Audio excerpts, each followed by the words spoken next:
country and the region.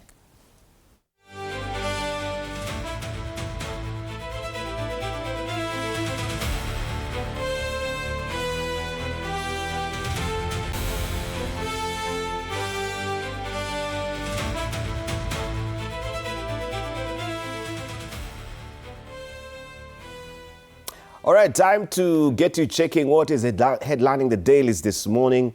And we just want to look at all the dailies. Annie, which one are you starting with? All right, let's start with the Standard this morning. Habeas corpus, they say, why the state must produce missing man. They talk about abductions, that the High Court has ordered Inspector General of Police Douglas Kanja to account for one of two men who vanished dead or alive as a protest demanding their release descended into bloodshed, with police fatally shooting a bystander. Now, as pressure mounts over the disappearance, abductees are resurfacing with chillingly similar accounts of being blindfolded, handcuffed, starved and tortured in secret safe houses, prompting the question, who is behind it all? Meanwhile, the government insists those claiming they were kidnapped were merely in hiding. Oh, wow. Right, and very interesting, of course, looking at that particular headlining story, habeas corpus. You have the body. Yeah. This is what Standard is telling the government. Can you present the prisoner before the judge?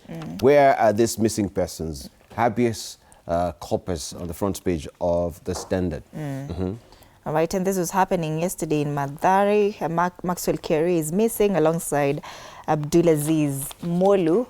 Both of them are right here on the front page as activists protests their alleged abduction. On page 2, the teacher who refused to stop inside 45-hour maths marathon. This is Fenwick Cyril Maloba.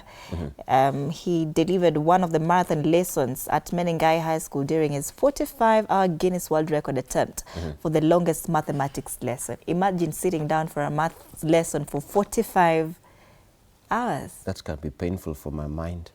For the numbers that went way over my head. That makes the two of us. Yeah, kiss my math. I say, kiss my math. All right. XDP Ruto, blame yourself, not the media. This is, it was speaking about the closure of Daily Monitor and NTV Uganda. He warns the state undermining public access to information, and DCP leader tells Ruto to focus on his government's failures. So he was also calling out the alleged, how state has captured media in Kenya and, of course, in Uganda as well. Cracks in Linda Mwananchi over opposition alliance ahead of 2027. That's another story captured in page 6. On the back page, matters a World Cup, how German machine ground to a halt. Paraguay shocked Germany as Brazil, Morocco advance at World Cup. Germany suffered their first ever defeat in a World Cup penalty shootout. Now, selected World Cup results: Brazil and Japan 2-1, Germany, Paraguay 4-3, and Netherlands, Morocco 3-2. And that's the Standard this morning. All right, let's see what is happening on the front page of the Daily Nation today. And this is what you're waking up to as a splash. Rogue officials to pay for abuses. That is what is headlining the front page of the publication. Justice. Rights groups argue taxpayers not liable for crimes committed by errant officials. And that story continues on page 4 and 5 of the publication. Looking at the sub-headline there, blow against impunity. A court of appeal judgment that rogue public officers must personally settle compensation awarded to aggrieved persons and not have taxpayers shoulder the burden, tightens accountability for those in authority as more cases against state excesses are filed up. So you're personally liable, so it will not be your organization. And you can see the spread of the faces there of this particular, the ones who made the judgment there, that we have Justice Professor Joel Ngugi, now a Court of Appeal judge, Justice Mohammed Warsame, now Supreme Court judge. We have Justice John Mativo and Justice Mwaniki Gashoka. We find no basis, they say, at all to fault the learned judge. According Accordingly, it is our finding that this appeal is devoid of merit. You follow the story on page 4 and 5 of the publication. Parents lobby reject push for 43,000, that is 43,000 fees increment. A proposal by secondary school principals to increase fees has sparked a public backlash, with parents questioning why they should pay more instead of a government wiring adequate funds to public schools. And this story continues on page 6. You know, the schools have been saying, you know, since 2016, they still have the same fee structure. So that's, you know, should be reversed because of the current state of play of things. Things have changed since then, the economy, inflation, I mean, the expenses of life as well. But this is bound to bring a lot of course, debates. We have on the sidebar, abduction, state rights watchdog condemns enforced disappearances. Kenya National Commission on Human Rights ask security agencies to reveal the whereabouts of 3 missing persons. And global bodies urge Museveni to end NMG outlets shutdown, just as you mentioned there in the Standard, Annie. And also transport, a relief for them. You know, today was the day that they should have begun inspecting the vehicles, you know, 4 years old. And now NTSA have shelved this particular initiative, car inspections to next year after public rage. That story is on page 8 of the publication. Flip over to the back page. United 2026 bid lessons for East Africa as 2027 AFCON calls is what is on the back page of a publication. And we have Germany's Manuel Neuer saving a penalty missed by Paraguay's Fabian Palbuena during their round of 32 match played at Boston Stadium. The action at the World Cup, that is the Daily Nation. All right, let's take a look at the People Daily now. Talks about abductions, fresh abductions cast a shadow over Ruto's presidency. And this story has been captured extensively on page 8. They say new kidnappings. Arrests in Nairobi, according to the People Daily, are 161, Kajiado 123, 36 in Kiambu County, 12 Murang'a, 9 in Bungoma, 6 in Meru, Laikipia 5, and 3 in Machakos. New kidnappings, and that's the main story on the front page of the People Daily this morning. Matiang'i factor pushes Gusii MPs to fast-track development projects. That's another story on page 4. They had questions facing KRA as tax return filing deadline lapses. And true to your words, yesterday Kenyans were rushing to file their, returns last minute. And, that system, of course, kama kawaida, it will lag. It will stop because now you're overwhelming it. And Kenyans are complaining, why is this system lagging? Why is it closed?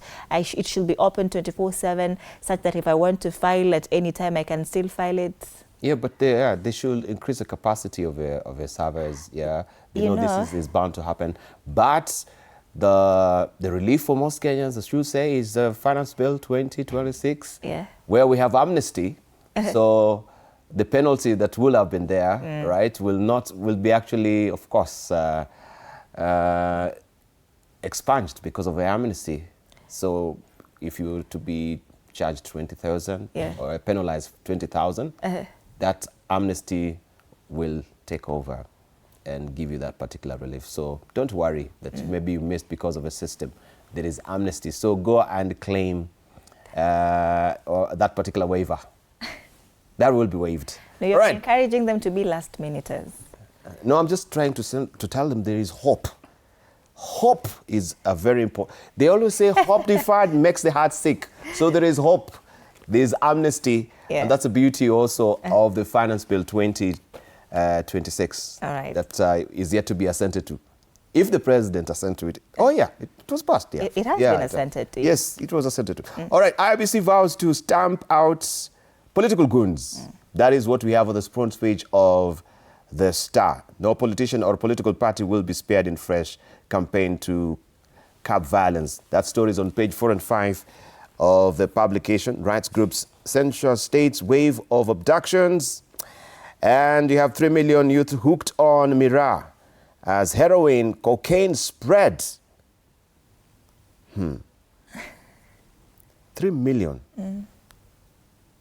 I think this is a niggling worry for the country. Yeah. And even we were just talking with Mary and we're saying, hey, what about this issue of bank that the legislation is being sought in Parliament? There was a debate around it, harking back, if you may remember, to the Member of Parliament of Kibra, the late Ken Okoth, who died of cancer. And during his tour, or medical tour abroad, he interacted with medical experts who were administering actually medicines that have a larger portion of bang into it. And so when he came here, he started that particular debate. We've seen also Professor Wajakoya really picking up the tab, or that particular the tab of making sure that we try and legislate bang smoking in the country. Rastafarians, have you talked today? Yeah, they were in the courts the other day. They want to say this is a ritual. It's part of a liturgy in our worship. Yeah, smoking bang. But you can see they are hooked here. This is Mira and heroin. That story on page 9. Fresh twist as NCSA overlooks Senate in new rule or in new transport rules. That story is on page 6 of the Star. All right. Taifa Leo now ni moto nyuma ya pazia. Ni mazungumzo yanayoendelea ya kumsaka mgombeaji atakayepeperusha bendera ya upinzani kwenye uchaguzi mkuu ujao. Yamegeuka kwa mvutano wa kisiasa unaohusisha ushawishi wa vyama, nguvu za kikanda, uwezo wa kifedha na matamanio ya kila kiongozi, huku kila mmoja akiamini ana uzito wa kisiasa unaostahili kumfanya awe mgombea mkuu. Taifa Leo inasema kwamba licha ya kusawiri mshikamano mkubwa miongoni mwao, kila mmoja wa vinara upinzani ajihisi ndiye tosha, na wote wako hapa katika ukurasa wa mbele wa gazeti la Taifa Leo. Habari kamili katika ukurasa wa pili. Martha Karua amenukuliwa hapa akisema mchakato ndio unaofanya wafuasi wakubali matokeo bila uhalali na umoja hauwezi kudumu. Vidokezo zaidi, wazee wa vijiji waanza kuvuna leo. Hiyo ni ile pesa ambayo wazee wanapewa vijijini, shilingi 3,000. NTSA yapiga breki mpango wenye utata. Wageni wafukuzwa Afrika Kusini. Shughuli za kwama mji tofauti Afrika Kusini, raia wakiandamana kufukuza wageni. Yeah, that's another story on page 8. Kule juu zaidi, wazazi sasa wakataa karo kuongezwa, na masuala ya spoti pia imezungumziwa hapo juu. Morocco ni raha, kilio Ujerumani. Taifa Leo. We have the Business Daily. Yes, watu wa biashara. The Business Daily here. Kenya misses out on 16 billion shillings as Safaricom stake sale closes. Kenya misses out on 16 billion shillings as Safaricom stake sale closes. That's an eye-popping figure. Vodacom completes buyout of Telco's 15% stake. Closure of deal denied. State 1.5. That is 1.15 dividend. The 1.15 shillings dividend per share. And you can see there Vodacom Group CEO, that is Shamil Josub, and the Treasury Cabinet Secretary John Birdie, exchanging documents during the signing of an MOU related to the state of the government's 15% stake in Safaricom. That is on December 4th, 2025. And also still on the front page of the Business Daily, World Bank steps in to heal Nairobi IMF rift. The World Bank Group is offering Kenya a helping hand in unlocking a fresh funding program from the International Monetary Fund. You can follow the story on page 2 of the Business Daily this morning. Centum sells 60% of Nabo Capital to Investment Bank. That's also an interesting one that you can follow inside the Business Daily today. Kenya Airways sues US supplier over 1.5 billion shillings aircraft parts row. That story on page 6 of the publication. Gen Z's among heirs set for the 12 trillion shillings wealth transfer from the rich. Close to 12 trillion shillings in wealth held by Kenya's richest people is expected to be transferred to the heirs, including Gen Z's, in the incoming years, forcing wealth managers to rethink how they retain clients. You can follow the story on page 14 of the Business Daily today. All right. Let's cross over our borders now. It looks like we don't have papers from Uganda this morning, so twende Bongo direct. Gazeti la Mwananchi, safari kujifunga mkanda yaanza, utekelezaji bajeti waanza rasmi leo, biashara mpya likizo ya kodi mwaka mmoja, ushuru mitumba ya magari, vipodozi imepanda juu. So bajeti inaanza kutekelezwa across East Africa today. That is Kenya, Uganda, Tanzania. Yep. The new financial year begins today. Samia ataka Tanzania kujitegemea kiuchumi ni habari nyingine katika ukurasa wa 2 na 3 wa gazeti la Mwananchi. Sorry. You're going through it. Maji kidogo. Pole. Chauma wa mkaba koo Salim Mwalimu, habari hiyo katika ukurasa wa 6 wa gazeti hili. You have The Citizen? Or The Citizen, no more cheap rides as new fiscal year begins, right? Tanzanians planning to import used vehicles will pay more from July as Finance Act 2026 tax measures take effect, introducing changes affecting motorists, small businesses, smokers, mining investors and beauty product consumers across Tanzania. That's the main story on the front page of The Citizen this morning. Long journey from $306 GDP per capita pays off. This is in Tanzania. And of course, public entities deliver a record 1.33 trillion shillings boost for treasury. That is Tanzanian money. And these are news making headlines in Tanzania. Let's come back and take a look at caricatures. This morning, we start